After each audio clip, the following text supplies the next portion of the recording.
ఎన్నేళ్ల తర్వాత అతను నీకు కనిపిస్తే నువ్వెవరో చెప్పకుండా దాస్తావా? చెప్పేస్తే థ్రిల్లే ఉంది. వెంటనే పెళ్లి, ఆ తర్వాత శోభనం, ఆ తర్వాత స్టమక్, ఆ తర్వాత పిల్లలు. అతను నాకెలా సైట్ కొట్టాలనుకుంటున్నాడు అలాగే నేను కూడా అతనికి సైట్ కొట్టాలనుకుంటున్నాను.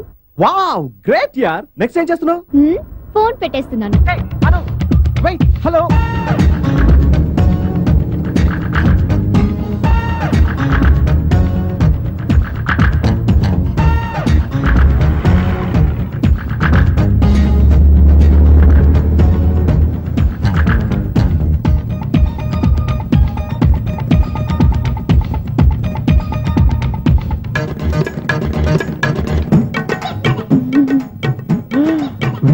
అమ్మాయి ఎవరు నన్ను చూసి నవ్వుతుందిరా? రే, నీ మొహం చూస్తే నాకే నవ్వు వస్తుంది. ఆ అమ్మాయి నవ్వడం పెద్ద విషయం ఏంటి?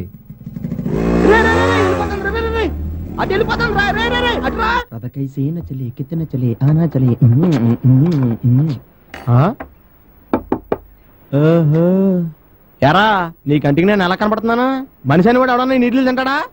ఒకటి తీసే, ఇప్పుడు ఈజీగా తినేచ్చు. అవునరా, మీ ఇంటి ఓనర్ అమ్మాయికి నీ లవ్ సంగతి చెప్తానన్నావు కదా, ఏమైంది? మొన్న సరాసరి వెళ్ళి కలిసి చెప్పేశాను రా. చూడు కల్పన, ఆ రాకేష్ లాగా నేను అంత అందగాని కాదు. రాకేష్ లాగా నా దగ్గర కార్లు అవి లేవు. రాకేష్ లాగా నేను పెద్దగా చదువుకోలేదు. రాకేష్ లాగా నా దగ్గర 5 లక్షల బ్యాంక్ బ్యాలెన్స్ కూడా లేదు. కానీ నేను నిన్ను ప్రేమిస్తున్నాను కల్పన అని చెప్పేశాను రా. అయితే ఏమంది?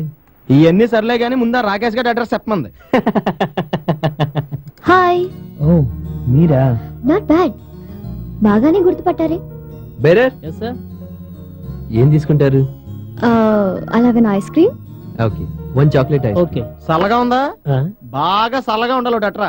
అలాగే. ఇవాళ సెకండ్ షోకి టామ్ రేట్ వెళ్దాం. ఓకే మా. ఇవి మన ఈటీవీ ప్రోగ్రామ్ లో మాట్లాడారా? అండ్ ఆ రోజు మీరు స్టేజ్ మీద చాలా బాగా మాట్లాడారండి. ఏం మాట్లాడారు? అదేనండి, చిన్నప్పుడు మీకు ఫ్రెండ్ ఉండేది. ఆ అమ్మాయి ఇప్పుడు మీకు కనపడితే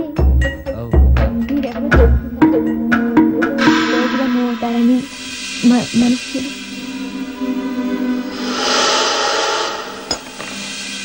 ఏంటండి, ఏమైంది? వాడు ఎంపీ కొడుకు, ఆడపిల్లల్ని ఎప్పుడూ టీజ్ చేస్తాడు. International idiot.